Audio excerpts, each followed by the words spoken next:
नमस्कार विद्यार्थियों।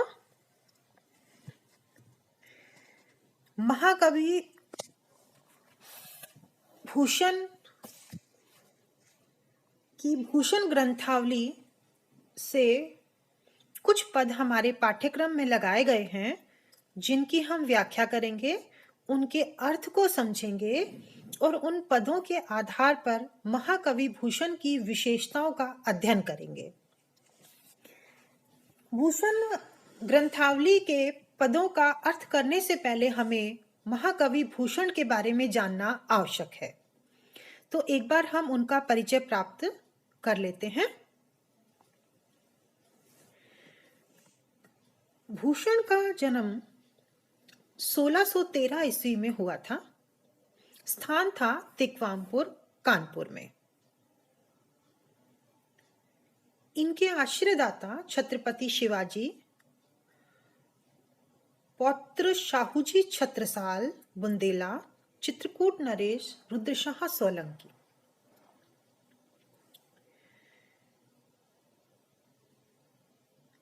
ऐसा भी कहा जाता है कि चित्रकूट नरेश रुद्रशाह सोलंकी ने इन्हें भूषण की उपाधि दी थी। कहीं कहीं इनका मूल नाम घनश्याम भी आता है। ये अलंकार निरूपक रीति कवि हुए हैं और इनके अंतिम आश्रयदाता शिवाजी महाराज थे। और महाराज छत्रसाल, जो पन्ना महाराज थे, उन्होंने इनकी पालकी में अपना कंधा लगाया था और जिस पर इन्होंने कहा था कि सिवा को बखानो की बखानो छत्रसाल को। ये दोनों ही जो शासक हुए हैं, शिवाजी और छत्रसाल बुंदेला, ये बहुत वीर थे और इन्हीं की वीरता की प्रशंसा, इनकी शौर्य गाथा भूषण ने वास्तविकता के साथ किया है। उसमें अतिशयोक्ति नहीं है। ये भी प्रसिद्ध है कि इन्हें एक छंद पर शिवाजी लाखों रुपए दे देते थे।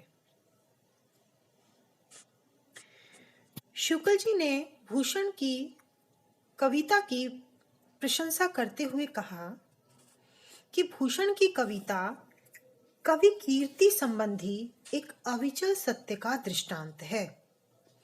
जिसकी रचना को जनता का हृदय स्वीकार करेगा, उस कवि की कीर्ति तब तक बराबर बनी रहेगी जब तक स्वीकृति बनी रहेगी। शुक्ल जी ये भी कहते हैं कि वे हिंदू जाति के प्रतिनिधि कवि हैं। इनकी रचनाओं पर अगर हम बात करें तो शिवराज भूषण, छत्रसाल दशक, शिवा बावनी, अलंकार प्रकाश, छंदोदय प्रकाश आदि। शिवराज भूषण इनका अलंकार ग्रंथ है, जिसमें 105 प्रकार के अलंकार हैं। इसमें 99 अर्थालंकार, 4 शब्दालंकार, 2 चित्र व संकर नामक अलंकार है। शिवराज भूषण पर जयदेव के चंद्रालोक और मतिराम के ललित ललाम का प्रभाव है। वीर रस का पूर्ण परिपाक इनकी रचनाओं में मिलता है। छत्रसाल दशक इन्होंने मनहरण कवित्व में लिखा है और इनका प्रिय अलंकार यमक और श्लेष था। सर्वाधिक शब्दों के साथ चीरफाड़ करने वाले कवि भी भूषण ही हैं। उदाहरण देखिए इनका। दावा द्रुम दंड पर, चीता मृग झुंड पर, भूषण वितुंड पर जैसे मृगराज है, तेज तम अंश पर, कान्हे जिमि कंस पर, त्यों मलिच्छ वंश पर शेर शिवराज है।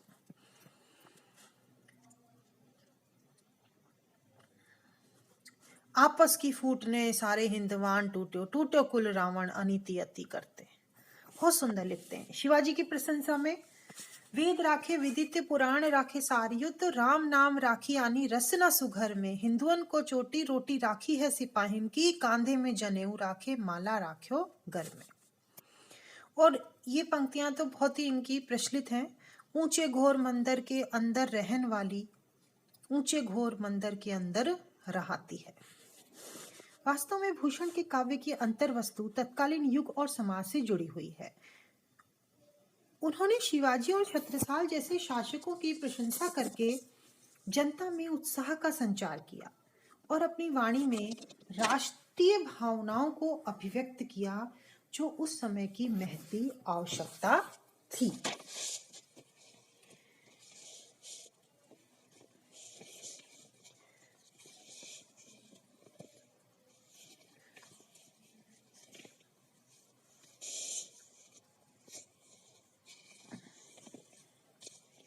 भूषण का हिंदी साहित्य के इतिहास में बहुत विशेष स्थान है और हमेशा रहेगा। उनकी में चाहे वीर की बात जब जब होती रहेगी तब तब भूषण को सदा याद किया जाता रहेगा। भूषण के काव्य में राष्ट्रीयता, इस पे हम थोड़ा सा ध्यान दें क्योंकि हमारे पाठ्यक्रम में अलग से जो है वो एक बिंदु आया है हमारी पुस्तक में ही, रीतिकालीन काव्य में। राष्ट्रीयता से हमारा तात्पर्य संपूर्ण राष्ट्र के विकास के लिए किए गए विविध कार्यों से है।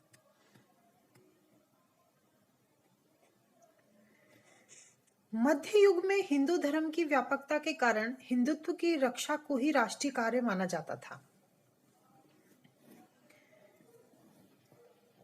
वर्तमान युग में राजनीति तथा सामाजिक स्थितियों में परिवर्तन आने के कारण हिंदू और मुसलमानों की एकता द्वारा राष्ट्रीयता के क्षेत्र का पर्याप्त विस्तार हुआ। अतः भूषण के काव्य में राष्ट्रीयता की खोज नवीन दृष्टि के स्थान पर मध्य युग की राष्ट्रीय दृष्टि से की जानी चाहिए।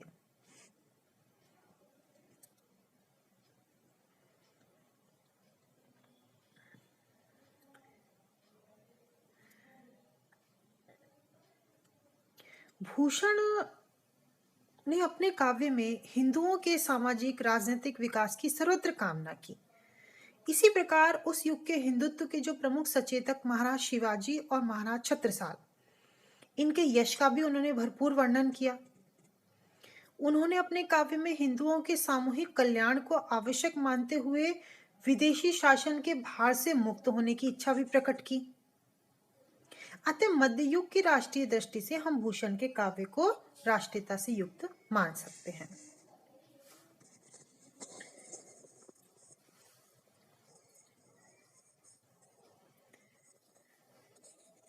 वीर रस के साथ साथ इन्होंने उसके सहायक रस भयानक, रौद्र, इनका भी प्रयोग किया। उत्साह, स्थायी भाव तो इनके काव्य में सर्वत्र पाया जाता है। इनकी भाषा में ओज गुण विद्यमान है और जब ये मुगल सम्राट औरंगजेब और उनके दरबारियों का वर्णन करते हैं तो अरबी फारसी शब्दों का प्रयोग भी करते हैं।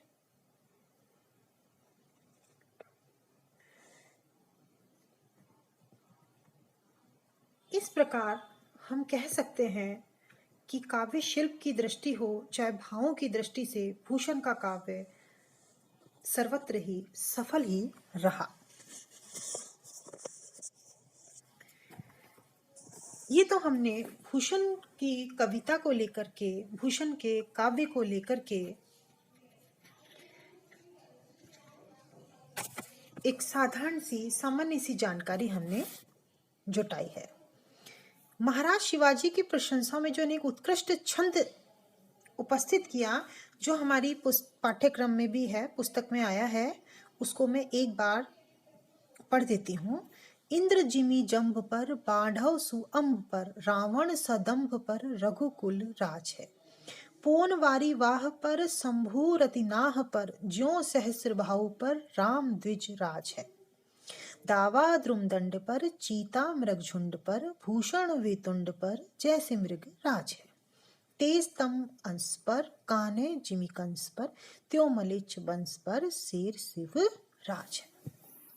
अब आप देख सकते हैं कि भूषण का काव्य कितना वीर रस से ओतप्रोत काव्य था। भूषण एक साधारण कवि नहीं थे,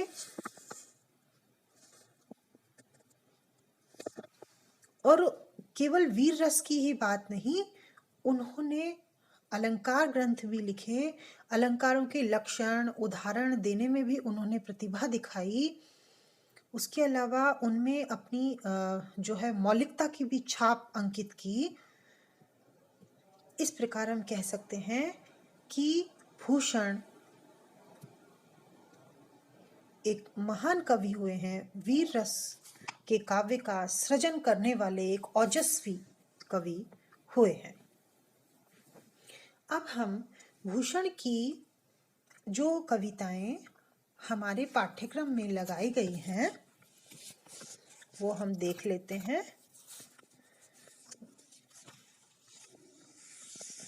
भूषण ग्रंथावली से ली गई हैं, वीर रस की पद हैं, उनकी हम व्याख्या अपनी अगली कक्षा में करेंगे। तब तक के लिए धन्यवाद।